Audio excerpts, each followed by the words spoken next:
Si je suis bien, si je m'aime dans la relation à l'autre, c'est que tout est OK. Si je ne m'aime pas dans la relation à l'autre, je vais aller sonder, OK, est-ce que la proposition de l'autre m'est inconfortable ou est-ce que je suis encore en train de jouer quelque chose du passé qui va être à déconstruire de moi pour donner l'autorisation à cette relation d'être saine.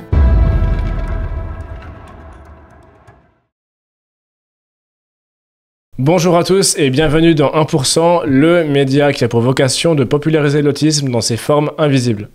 Aujourd'hui, nous avons l'honneur, la chance d'accueillir Audrey Prévost. Bonjour. Bonjour. Comment ça va? Ça va bien. J'ai eu du mal à venir jusqu'à toi, mais on y arrive. On y arrive avec le temps. Tout arrive à qui sait attendre. Ouais. Pour l'information, voilà, Audrey, tu as pris l'avion aujourd'hui pour venir? Oui. Enfin, hier, tu as pris l'avion, mais ouais. Grande dédication pour ça. Et puis, je te remercie vraiment d'avoir fait ce déplacement dont je suis très reconnaissant. Plaisir. Pour 1%. Donc, c'est absolument génial de t'avoir aujourd'hui et j'ai hâte de faire cette interview avec toi. Alors, Audrey, rapidement, c'est une personne en fait qu'on s'est rencontré sur Instagram avec la vidéo de lancement de 1%. Tu m'as écrit et puis que tu voulais éventuellement, pourquoi pas, participer d'une manière ou d'une autre dans 1%. Et donc tu as aussi une page Instagram et on va parler un peu de tes activités, de l'autisme, comment tu vis l'autisme, etc. Tu es la première personne qui vient dans 1% qui n'a pas eu de diagnostic officiel de l'autisme. Et ce qui m'intéresse aussi là-dedans, c'est de voir en fait, parce que tu n'as pas voulu faire ce diagnostic. T'es la seule qui n'a pas voulu. Jusqu'à maintenant, beaucoup, c'est une approche. On veut faire le diagnostic parce que c'est un soulagement, ça permet de mettre les mots là-dessus, ça permet d'avoir accès à des soins spécialisés pour ça. Et du coup, ta perspective va être très complémentaire, va apporter un nouveau point de vue en fait par rapport à ces autres positionnements. Qui es-tu? D'où viens-tu? Je t'écoute. Oh my God, t'as pris 4 jours, moi j'espère. Je suis Audrey Prévost et je suis moi, tout simplement. Et je crois que c'est une phrase qui résonne souvent dans mes interviews. C'est toujours la première question qu'on me pose. Et je suis chaque jour moi-même et tous les jours différente parce que j'ai plein de caractéristiques particulières que j'ai appris à répondre à mes besoins quotidiennement. Alors, qui je suis? Une maman, ça c'est les étiquettes sociétales. Une femme de 44 ans au moment de l'interview, c'est sociétal. Entrepreneur, c'est sociétal. En couple, en alternance. On fait une garde alternée de la relation de couple. C'est pas trop sociétal cette relation-là. C'est une éducation particulière à mes enfants. C'est une façon d'entreprendre différente. Et c'est une façon de se raconter différemment. Il y a une phrase que j'aime beaucoup, c'est « à plus je me définis, à plus je me limite ». Et pour avoir passé bien 40 ans de ma vie à être limitée, à avoir fait un bon burn-out sucré-salé, je veux plus de cases. Je veux plus dire « je suis ». Je peux te dire ce que je fais en ce moment, ce qui m'anime en ce moment, mais je suis comme un point fixe, j'ai plus envie de ça, j'ai plus envie de me contraindre. C'est ça qui te mène à ne pas vouloir faire un diagnostic d'autisme, c'est pour éviter d'avoir cette étiquette sociétale, si on veut dire ainsi. Ouais, c'est plus complexe que ça. Ma fille a un profil autiste Asperger et n'a pas voulu en fait faire le test. Moi, je le lui ai proposé pour qu'elle puisse être accompagnée dans sa scolarité et dans son parcours professionnel de jeune adulte. Et en fin de compte, elle a voulu entreprendre sa vie différemment. À 16 ans, elle m'a demandé d'arrêter l'école. Elle a écrit un livre, elle entreprend dans le domaine du sport. Et elle a voulu créer son entreprise. Et ça nous a demandé énormément. Le fait de ne pas vouloir, moi, passer le diagnostic, c'est surtout d'abord un soutien à ma fille qui a envie d'avancer dans la vie sans les étiquettes. Elle m'a d'ailleurs une fois posé la question, il n'y a pas très longtemps, elle me dit « mais pourquoi toi et tes clientes et les femmes de ta génération, vous avez besoin des étiquettes et de comprendre ?» Elle dit « moi, je suis moi. J'ai compris que j'avais une façon de fonctionner particulière, mais je suis moi et ça me va bien. » Mais j'ai dit « je pense que tu as reçu l'éducation qui t'a permis ça. Nous, on ne l'a pas eu. Nous, on nous a appris, comme je dis souvent, à nous conformer. » Et dans ce conformisme, toutes les femmes que j'accompagne, et j'ai commencé par faire le boulot, c'est qu'à un moment donné, il m'a fallu déconstruire tout ce que je croyais pour arriver à un état de comme néant, et puis me reconstruire selon qui je suis profondément. C'est d'ailleurs dans mon travail, c'est mon expertise. C'est experte dans l'art de te faire entreprendre ta vie selon qui tu es profondément. C'est qui tu es dans le fond. Et on se sert des étiquettes sociétales de la norme et comment est décrit la typie. Moi, j'ai commencé par l'espace de la douance. Quand ma fille est arrivée à la maison un jour de maladie, je ne l'avais pas posée à l'école. Et elle me dit, t'es maman pour m'occuper. Alors, elle me pose une feuille A3, elle me dit, ça c'est le logo de mon entreprise. Ça, c'est le plan du bâtiment en 3D. Et ça, c'est le business plan, le business model, parce que j'ai vu que tu avais fait ça pour ton entreprise, mais le prix au mètre carré n'est pas le bon, parce que je ne sais pas encore où je vais m'implanter. Elle avait 12 ans. Là, je me suis dit, il y a un truc. Et donc, j'ai commencé à faire des recherches sur la douance. Et puis, j'ai sorti un livre sur la typie qui s'appelle « Trop tout le temps et si j'étais au potentiel ». Elle est partie à 13 ans de la maison, elle est revenue à 16, et quand elle est revenue à 16 au quotidien, je l'ai regardée vivre. Et c'est là où je me suis dit, il y a plus que la douance. Il y a aussi la part autistique, en fait, dans ses comportements. Et au travers d'elle, ça m'a... j'ai retourné le miroir à moi et de me dire, qu'est-ce que ça dit de moi, ça ? Parce que je mettais beaucoup d'aménagements pour que ce soit confortable et qu'elle puisse vivre selon sa propre norme. Et bien souvent de fois de me dire, mais...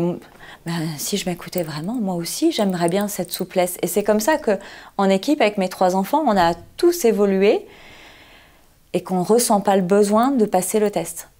Personnellement, je sais que je le ferai à un moment donné pour toutes les femmes que j'accompagne et qui ont peut-être des formes de troubles autistiques plus impactants, peut-être plus handicapants, polluants dans le quotidien, où il y a un besoin finalement de ce papier-là. Et moi, je le passerai pour pouvoir en parler, pour pouvoir dire voilà ce qui se passe. J'ai une de mes clientes qui a peur en fait d'aller voir un psychologue et de faire le parcours, parce qu'elle a peur qu'on lui pose des questions déjà. Et moi, j'aimerais bien pouvoir leur en parler, dire voilà comment ça va se passer. Et donc, je le ferai. Je ne dis pas... En éclaireur, en fait. En éclaireur, ce serait ça. C'est ça. Peut-être que ma fille n'a pas eu besoin. Peut-être que mes fils, j'ai des jumeaux de 11 ans aujourd'hui.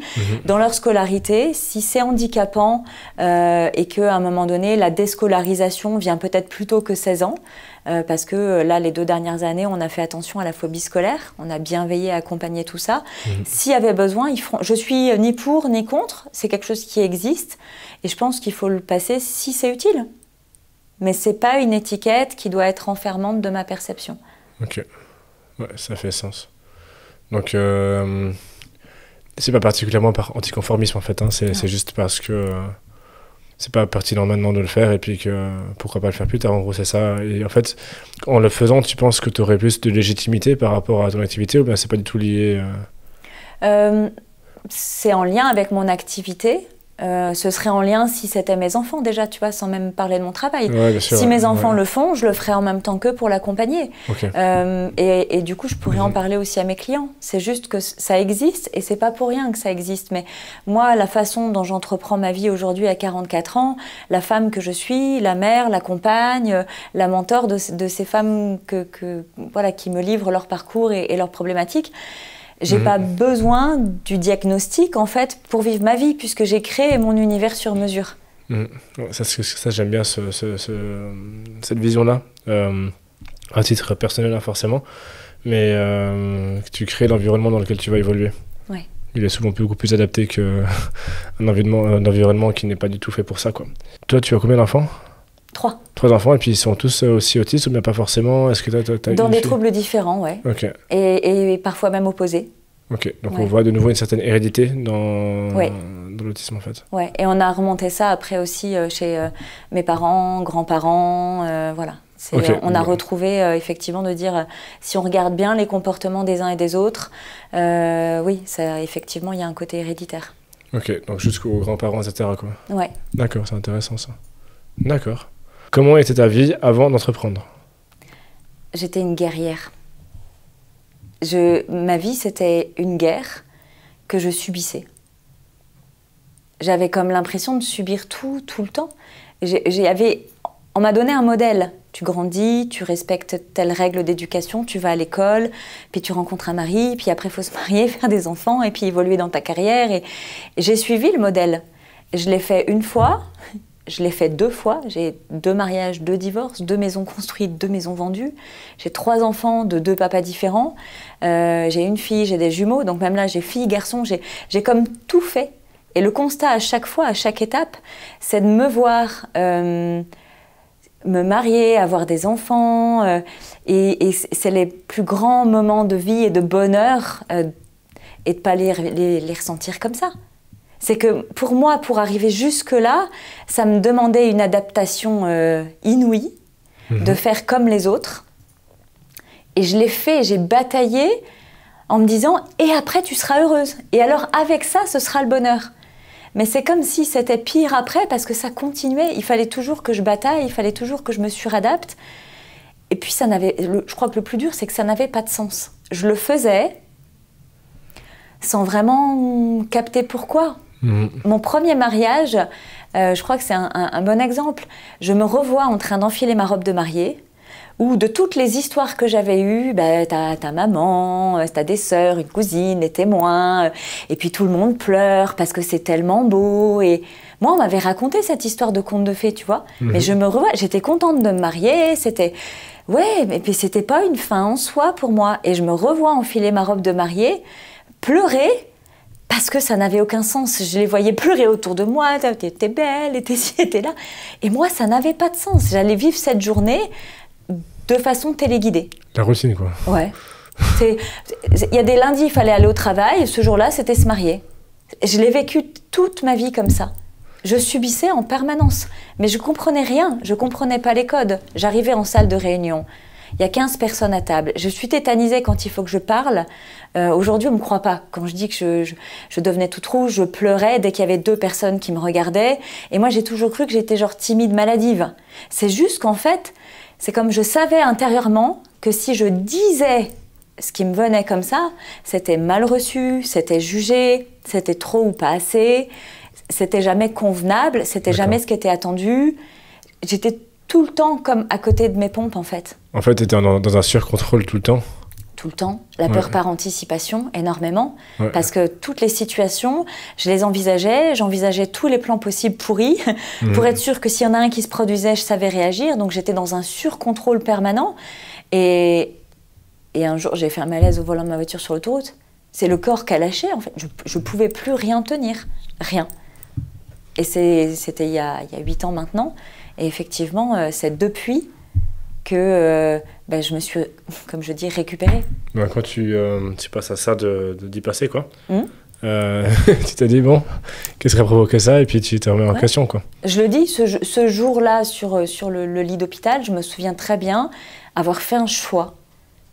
Soit ça s'arrêtait là, l'histoire, soit je choisissais de m'investir pour mes enfants, parce que j'avais 3 enfants, et dans mon cœur, c'était pas possible de faire des orphelins. Je pouvais pas faire ça. Donc en fait, j'ai arrêté de subir ce jour-là. C'est comme si j'ai dit, je vais faire le sens à ma vie, ça va être les conduire à pouvoir entreprendre leur vie, leur liberté. Moi, je vais me batailler pour ça, puis ça va m'animer tous les jours. Et le reste, ça va devenir un jeu. Aller au travail, ça va être un jeu. Subir les repas de famille et les commentaires, ça va être un jeu. Et j'ai pas une famille qui est pire que celle des autres, hein. C'est juste que les codes, je les comprenais pas. Je trouve ça génial parce que, en fait, on a vraiment des termes qui sont très similaires par rapport à des choses. Quand j'ai fait mon script par rapport à certains projets, l'une des phrases, c'est je vois la vie comme un jeu. Et je me retrouve parfaitement à ce que tu dis là. C'est exactement ce que je leur partage. J'ai initié une série qui se produit à peu près tous les 2 mois maintenant. Il y avait un nombre d'épisodes qui varie, entre 3 et 9 épisodes tous les 2 mois. Et ça s'appelle The Game. Les règles du jeu ont changé, mais c'est les règles du jeu JE. Et c'est au travers de cette série que je leur apprends, en fait, l'art d'entreprendre sa vie selon qui on est profondément. C'est les prémices, c'est un contenu qui est offert parce que j'ai besoin qu'on en parle, on peut avoir des caractéristiques atypiques, porter une différence invisible et décider à un moment donné que ça va être mon game. Et je leur dis, il y a un moment donné, ça s'est passé ce jour-là, moi, c'était de toute façon, tu vas mourir. Je connais personne sur cette terre qui a une autre possibilité. Donc ça, je me suis dit, puisque je vais mourir, entre maintenant et ce moment qui va arriver, mais je ne sais même pas quand, puisque je ne peux rien décider, est-ce que je peux décider comment je vais vivre ça maintenant? Et c'est là où j'ai commencé à dire, ok, ça va être mes règles du jeu. Là, aujourd'hui, je suis très à l'aise d'en parler, mais au démarrage, ça n'a pas été aussi simple. Parce qu'au début, ça demande énormément d'autorisation. Sortir ma fille de l'école, créer mon business différemment, parler de tout sur les réseaux sociaux, parce que moi, j'ai pas le filtre de c'est quoi la vie privée, c'est quoi la vie publique. Et du coup, m'afficher sur les réseaux sociaux, au départ, c'était vraiment ça, c'était m'afficher. C'était aller au-delà du regard, au-delà de mes proches qui pouvaient me voir, parler de tout ça. Et c'était s'affranchir, se donner des autorisations en tout, y compris le fait de venir te voir aujourd'hui. Dire non, mais j'ai vu effectivement ta proposition et j'ai senti que je devais être là. C'est très difficile comme exercice, hein. Oui. C'est petit à petit. Ouais. C'est de comprendre que, pour tous ceux qui nous regardent, prenez votre âge. C'est le nombre d'années que vous avez pris pour construire ce que vous êtes aujourd'hui. C'est peut-être le temps qu'il vous faudra pour déconstruire et reconstruire une autre version, en fait. Mmh. Et donc la proposition, c'est de se faire accompagner pour déconstruire, reconstruire, déconstruire, reconstruire, pour que ça donne du goût. S'il fallait juste tout déconstruire, ça n'aurait de nouveau plus de sens. Donc déconstruire et reconstruire en parallèle, c'est j'arrête de m'habiller systématiquement tous les matins de cette façon-là parce qu'on dit que. Je commence à me poser la question de comment j'ai envie de m'habiller. Est-ce que je mange parce qu'il est midi ou est-ce que je mange parce que j'ai faim? Et c'est ça, c'est que tout le monde croit que se transformer, c'est des grosses choses d'un coup. Moi, je dis toujours commencer avec des petites choses. Je suis hyper d'accord, ouais, totalement. Enfin, je partage ton point de vue là-dessus. C'est des trucs tout cons, hein, au final. Manger, c'est tout bête. Hein, c'est lors du repas. Pourquoi est-ce que tu veux te réunir avec ta famille aussi pour manger, etc.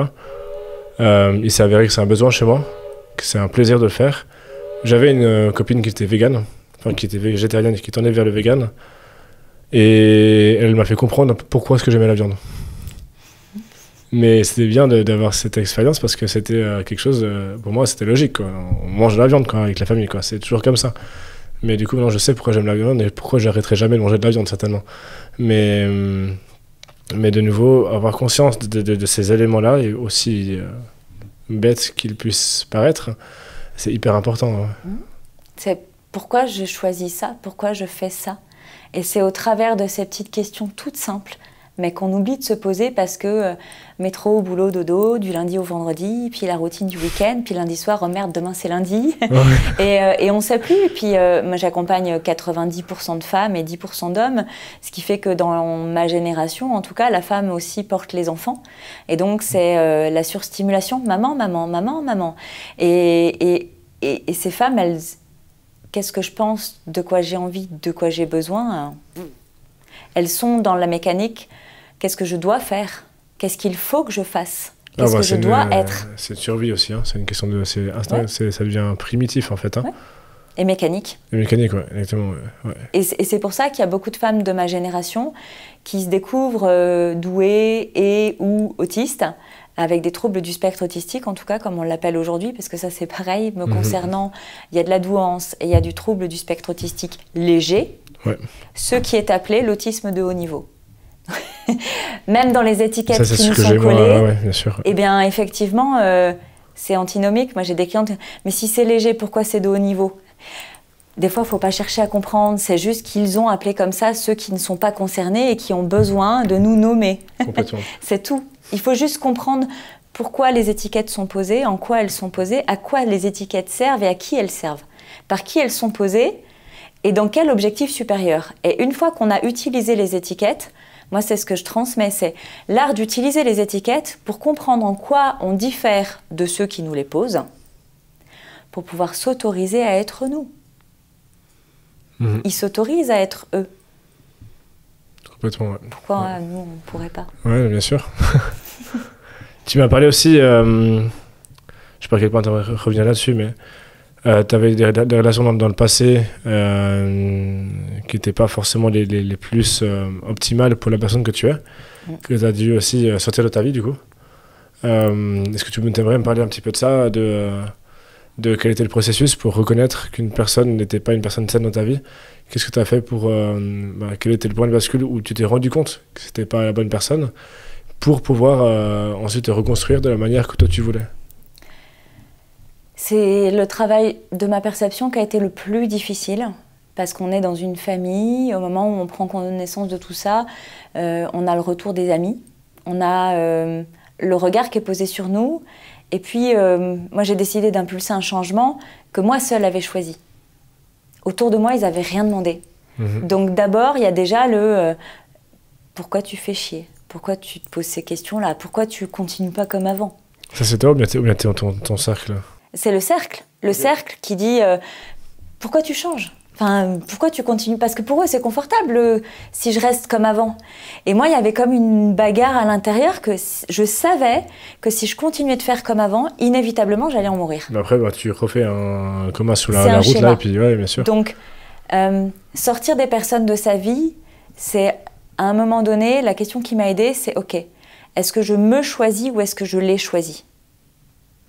Et d'avoir conscience que si je les choisissais, je me perdais moi complètement. Mais toujours cette histoire d'être une maman et de dire est-ce que c'est l'exemple que je veux donner à mes enfants? Pas du tout. Donc je prends mon courage et je vais me choisir parce que c'est ce que je leur souhaite à mes petits. Et ça va me demander de quitter des relations. Mais si ces gens-là, même pour qui je suis profondément, quand ils vont avoir passé leur peur, quand ils me regardent, quand ils vont voir que je suis plus heureuse après qu'avant, alors ils reviendront. Et c'est ce qui s'est passé. C'est ce qui s'est passé, pas pour tout le monde. Les relations que j'ai arrêtées, à un moment donné, j'ai quand même arrêté toutes les relations. Toutes sans exception. La fratrie, les parents, les amis. T'as tout coupé, mais pourquoi j'ai tout coupé. Tout le monde était malsain pour toi, ou bien c'est parce que... Non, j'étais malsaine à moi-même, dans ma relation aux autres surtout. Donc du coup, tu as coupé tous les ponts partout, et après tu as laissé revenir les gens qui voulaient être dans ta vie. Oui. Ça, ok, d'accord. Parce que je ne pouvais pas me récupérer si je restais sous influence de ceux auprès de qui j'avais grandi comme ça. Est-ce qu'il y avait des gens avec qui, par exemple, tu avais une relation qui n'était pas hyper saine et qui voulaient revenir dans ta vie, mais qui n'étaient pas des gens souhaitables pour toi? Oui, par exemple, le père de mes jumeaux, une relation avec des violences conjugales. Et ce sentiment d'être une proie, pas toujours cette éducation sociétale. Et puis j'ai un passé d'enfance, comme beaucoup de gens, avec les petits traumas qui vont bien, et des traumas même assez lourds. Et cette relation-là, elle était moins pire que ce que j'avais vécu avant. Du coup, je la trouvais mieux que ce que j'avais vécu avant. Et ça a duré trop longtemps, cette histoire a duré 8 ans, sans que j'aie la conscience d'en sortir parce que c'était pas bon pour moi. Ça m'a mis du temps, mais quand je l'ai eu fait, ma peur derrière a été que j'attire de nouveau ce genre de relation.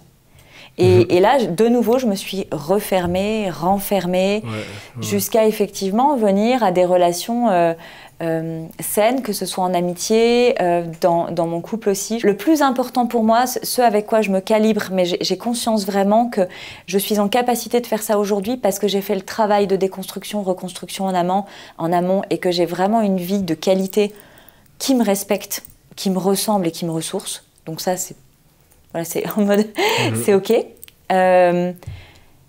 J'ai besoin d'aimer qui je suis dans la relation à l'autre. C'est mon repère. C'est ton repère, ok. Si je suis bien, si je m'aime dans la relation à l'autre, c'est que tout est ok.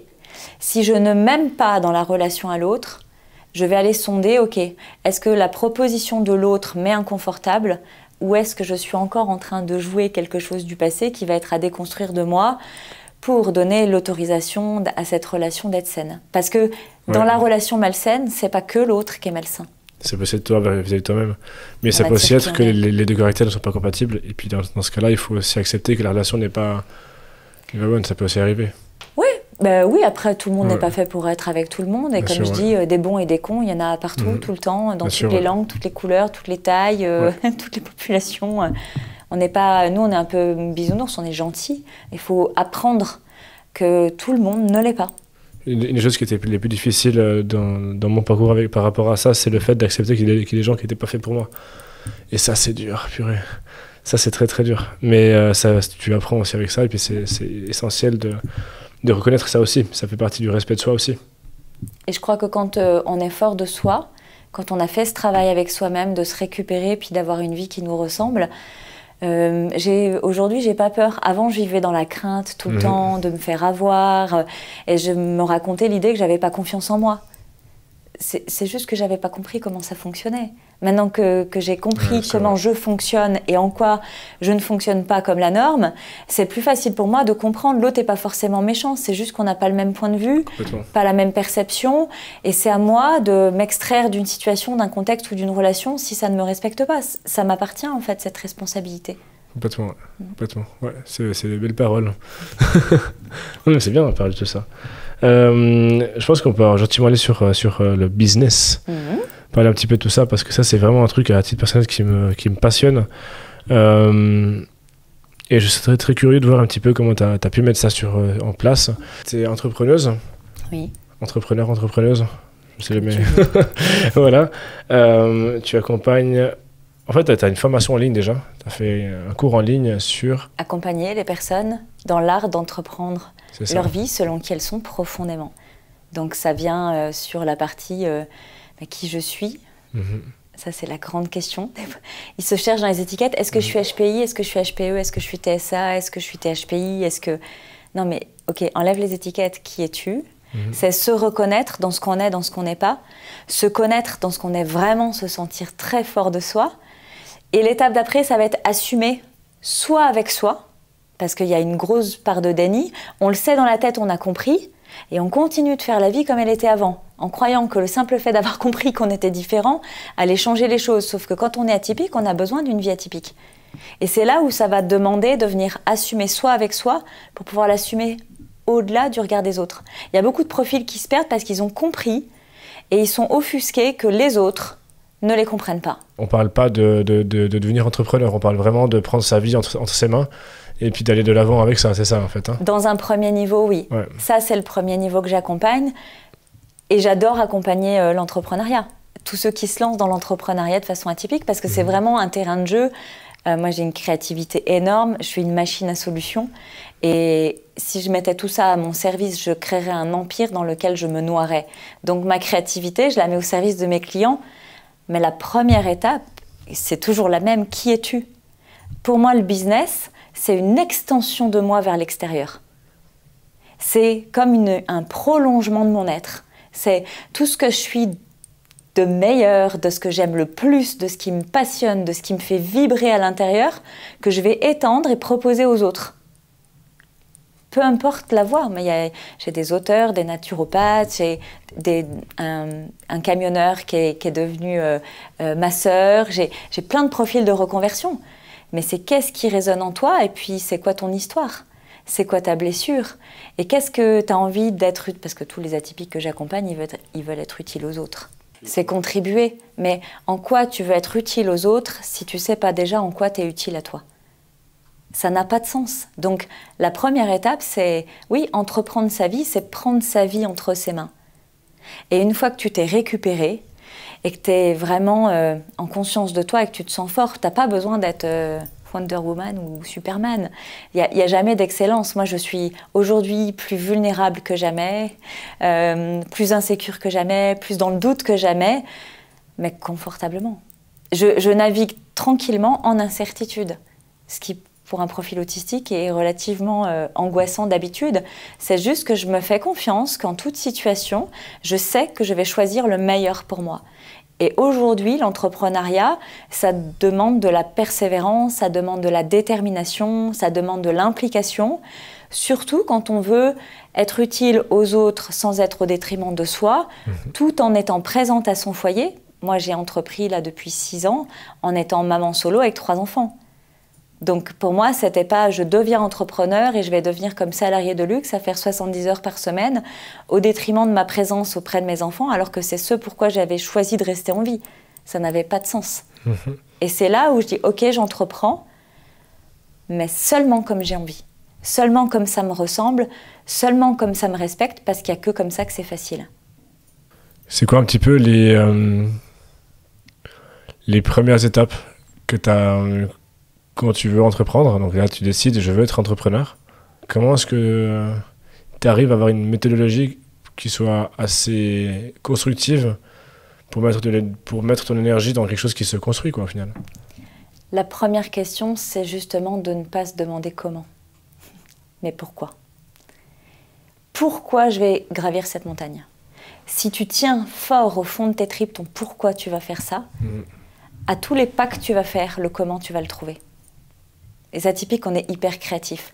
Si tu es là avec ton piolet en train de monter ta montagne et que tu as une avalanche qui te tombe sur la tronche, c'est comment je m'en sors? Tu vas trouver. Mais tu l'as pas prévu d'en bas. Tu peux pas dire je vais par anticipation connaître. Tu as un plan, tu as une direction. Tu vas vers ça en ayant la conscience et la confiance que tu embarques avec toi tout ce que tu sais, tout ce que tu crois. Tu peux changer d'avis en cours de route. Tu arriveras toujours au bout du chemin si tu sais pourquoi tu le fais. Le comment, tu sais pas. Mais si tu sais pourquoi tu le fais, tu trouves le comment tout le temps. Et dans l'entrepreneuriat, ce qui m'a aidé moi, ça a vraiment été ça.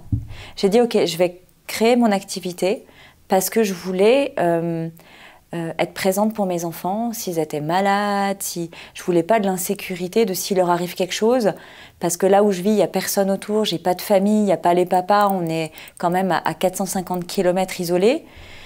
Je dois être là pour eux. Ça, c'était mon pourquoi du moment. Là où j'en suis arrivée aujourd'hui, ça dépasse tout ce que j'avais pu imaginer. Parce qu'en fait, c'est comme si j'avais gravi une petite montagne et puis du haut de la montagne, j'ai vu autre chose, puis autre chose. Là, j'en suis rendue à je voudrais remplir le Stade de France. Et il y a 6 ans, quand j'ai commencé, je voulais juste être une maman qui avait des congés avec ses enfants et qui était dispo pour les journées enfants malades. C'est tout ce que je voulais au début. Et dans le pourquoi, c'était être là pour eux. Et pour moi, pourquoi? Puisque je venais de vivre ça, puisque je venais de faire des choix impactants, divorcer, déménager, quitter mon boulot, me choisir dans mon rôle de maman et dire je vais leur offrir la liberté, eh bien je me suis proposée en fait de le rendre visible parce que j'étais sûre que j'étais pas la seule. Et je voulais être celle que j'aurais aimé rencontrer 2 ou 3 ans auparavant en fait.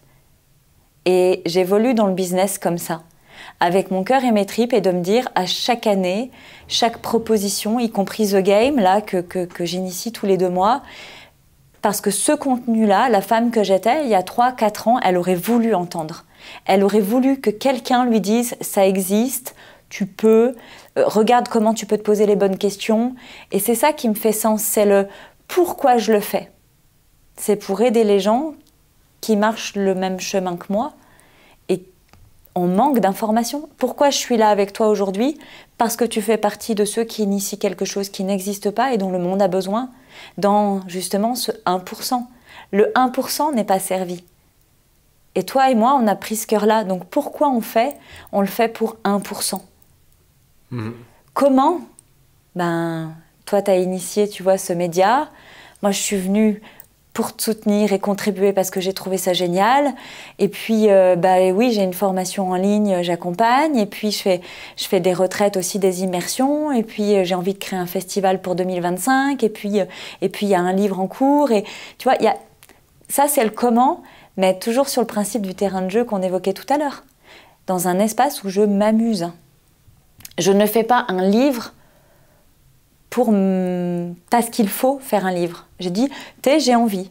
Maintenant, j'ai pas envie de faire un livre pour un livre, je lis pas. Moi, j'ai du trouble de déficit de l'attention. Tu fais ça pour toi avant tout, c'est ça?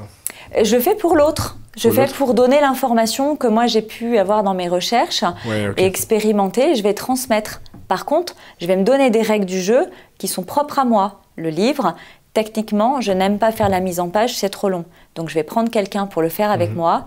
Et c'est comme le dernier, on l'a fait comme ça. La personne est venue 1 semaine chez moi et on a fait un livre en 1 semaine.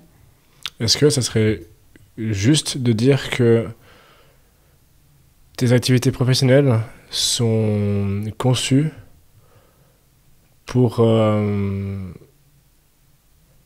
Audrey d'il y a 5 ans? Ou bien, non, un peu plus du coup, avant que tu commences tes projets entrepreneuriaux. Et du coup, en fait, tu es devenue la personne que tu voulais devenir. Oui. Et tu aides les personnes à devenir qui elles veulent devenir. Du coup, c'est ça, en fait. Hein. Oui. Donc, en fait, l'accompagnement dont tu aurais eu besoin pour arriver où tu en es maintenant, c'est ce que tu essaies de donner aux autres personnes pour qu'elles arrivent à trouver elles-mêmes dont elles ont aussi besoin. Oui, je marche devant sur ce terrain de jeu-là et je transmets tout ce que j'ai compris, appris, entrepris, les méthodes, les outils, les perceptions, le questionnement positif aussi, parce que je dis souvent, je ne suis pas une madame problème, je suis une madame solution. Et du coup, tout ce que tu peux mettre autour, comme moyen, que ce soit le livre, que ce soit tes immersions, que ce soit tes vidéos, etc., tout ça, c'est des éléments qui servent à satisfaire le point de base, qui est vers devenir soi-même et puis être fier de soi, en fait. C'est ça, en fait. De devenir la meilleure version de soi-même. Oui, puis contribuer au monde. Et puis, et c'est tout le comment, ce sont que des choses qui m'amusent. Tout à l'heure, tu prenais l'exemple de la montagne. Le comment, tu peux le faire à pied, tu peux essayer de le faire en roller. Tu vois, comment ça t'amuse de le faire. Parce que si tu sais pourquoi tu veux le faire et que ça te vibre au fond des tripes, si tu veux vraiment y arriver, fais-le en t'amusant. Ce serait rigolo de voir un alpiniste avec des rollers, franchement. Mais c'est un petit peu ce que je fais dans mon espace. C'est on n'écrit pas un livre en une semaine. On lance pas une série comme une série télévisée parce que juste comme ça, avec les moyens du bord, je me filme avec mon téléphone. Mais si on peut, en fait. Pourquoi ? Qui a dit qu'on pouvait pas ? Clairement, ouais, totalement. C'est de réinventer tes règles du jeu. Ça te fait plaisir, fais-le. Puis, toi, il y a aussi un truc que j'ai pu forcément voir ta classe. Et moi, ce qui me frappe avant tout, là, je parle vraiment d'un côté exécutif des tâches, parce que je suis aussi pas mal un petit peu dans tout ce qui est entrepreneuriat, etc. Mais tu parles devant la caméra sans bégayer, sans partir dans des machins, etc. Tu dis moins, mieux. Et le tout sans script. Oui. Je suis incapable de faire ça. Tu crois que tu es incapable ? Alors, du coup, je mets des techniques sur place pour y arriver, type un prompteur, par exemple, que j'apprends à lire, du coup, une fois. Et puis, vu que j'ai un objectif qui est ultra large, en fait, je lis le truc 50 fois jusqu'à ce que j'arrive à regarder plus ton objectif que lire le truc où on voit que mes yeux, ils font comme ça. Mais clairement, je ne peux pas, en fait, parler d'un sujet comme ça. C'est impossible pour moi, quoi. Eh bien, il y a 4 ans, 5 ans, je faisais comme toi. J'ai essayé avec un prompteur, j'ai collé des grandes feuilles sur mes vitres derrière ma caméra avec les mots, ça te parle, ça résonne, avec des mots. Moi aussi, j'avais le problème de quand je lisais, etc.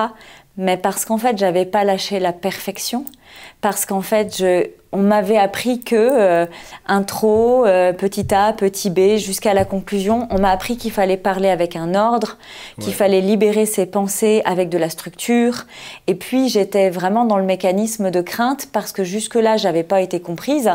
Je m'étais enfermée dans la perfection de la prise de parole, avec le désir profond d'être comprise. Je n'ai jamais été aussi bien comprise depuis que j'ai lâché les feuilles, les PowerPoint, les prompteurs, parce que je parle juste avec le cœur. Comme là, je viens te voir, j'ai pas les questions, je savais même pas vraiment les sujets que tu allais aborder. Tu me poses une question, je te réponds comme ça me vient. Et tu me poses la même question dans 6 mois, eh ben, ma réponse, elle aura évolué parce que je suis un être vivant. Et c'est OK. Donc en fait, c'est relativement naturel pour toi finalement. Ben oui, en fait, tu sais parler, je sais parler. Ouais, bien sûr. C'est juste de s'autoriser à parler librement. Ah, c'est intéressant. Ouais, je suis toujours incapable d'y arriver de la même manière, mais je trouve ça très intéressant. Je trouve que quand tu me poses des questions, tu y arrives bien. Merci.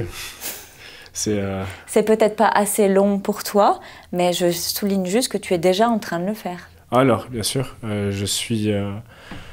on le voit pas à la caméra parce que ça se passe en arrière-plan, mais ça processe, tout ça. Ça fait des calculs tout le temps et c'est impressionnant.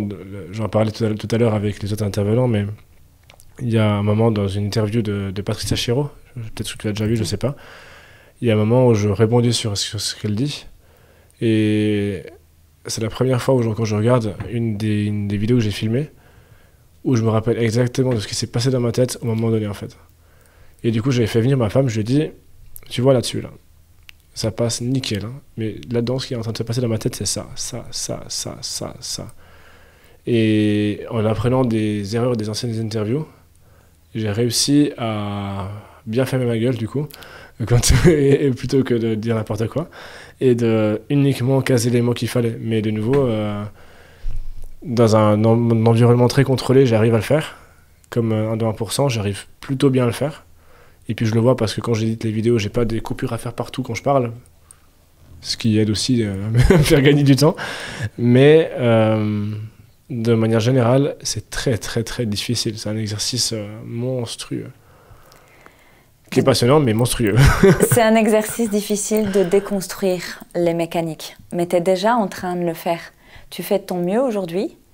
Et puis là, aujourd'hui, c'est comme si je viens semer une petite graine, de dire non, en fait, ce qui va être facile, c'est quand tu vas lâcher tout ça. Et tu vas tester, tu vas lâcher un petit peu, et que ce soit ce changement-là, que ce soit un divorce, parce que j'accompagne aussi des divorces, et un changement de boulot. Non, toi, tu viens juste de te marier, donc c'est pas le sujet, mais je parle de façon générale. Les gens qui veulent avoir un changement dans leur vie pour aller mieux, ils s'imaginent que ça passe par des grosses choses, des trucs que tout le monde va voir, et du coup, ils sont flippés et ils restent enfermés. Là, tu vois, tu veux prendre la parole et c'est pas confortable, mais tu peux apprendre à le faire plus à ta façon et à t'autoriser à t'aimer quand tu prends la parole, de la façon dont tu prends la parole.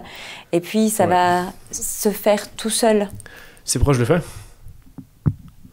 Je le fais parce qu'il y a 20 000 personnes qui regardent ces vidéos et puis qui ont besoin d'avoir une information simple et claire à écouter. Bah, tu vois, là, tu l'as très bien dit quand tu parlais avec le cœur. Et du coup, c'est pour ça que le contrôle est nécessaire. Donc, et c'est pour ça que je vais garder ce contrôle aussi très très très longtemps, enfin autant de temps qu'il faudra. Mais quand tu as des gens à informer et à unir comme ça autour d'un sujet, tu es obligé d'être comme ça. Donc ça ne veut pas dire que tout le monde doit faire ce que je fais, hein, surtout pas. Mais c'est ma manière d'aider, quoi. Ça fait partie de mon jeu. C'est ça, c'est tes règles du jeu, et le principal, c'est que tu te sentes confortable. Il n'y a pas une seule façon de faire les choses. Non, alors je kiffe, hein, c'est trop bien, mais... Voilà. Le tout, c'est que c'est le seul repère, c'est ce que je te disais tout à l'heure sur la question de la relation. La relation, bien, pas bien, je veux juste qu'elle me soit confortable. La façon dont tu fais ton travail, ça a besoin d'être confortable. Tous les deux, on parle à 20 000 personnes tous les jours, et on le fait chacun à notre façon. Ouais. On le fait chacun à notre façon. Complètement. Ouais, complètement. Le principal, c'est qu'on s'amuse du comment on le fait. Ouais, de ouf, complètement. Merci à toutes et à tous pour avoir regardé cette vidéo jusqu'au bout. Merci infiniment, Audrey, d'être venue sur place pour cette interview. J'ai eu beaucoup de plaisir à faire cette session avec toi. Toute personne qui souhaite évidemment rejoindre sa communauté, les liens sont disponibles en description. Vous avez accès à son Instagram, vous avez accès à son site internet, à sa formation en ligne, ainsi qu'à un éventuel accompagnement évidemment si vous le souhaitez. Je vous laisse prendre contact avec Audrey directement, ça sera elle qui sera la mieux placée pour vous conseiller à ce niveau-là. 1% est disponible sur Spotify, sur Apple Podcasts, toutes les plateformes de podcast, sur Instagram, sur TikTok, etc. Et YouTube également, c'est pour tous ceux qui regardent la vidéo sur YouTube. Merci infiniment d'être aussi nombreuses et nombreux à regarder ces vidéos aussi régulièrement, vraiment je prends beaucoup de plaisir à les faire. Et je suis très heureux si ces vidéos peuvent vous être utiles d'une quelconque manière. Donc voilà. Merci infiniment à tous et à tout bientôt. Ciao, ciao.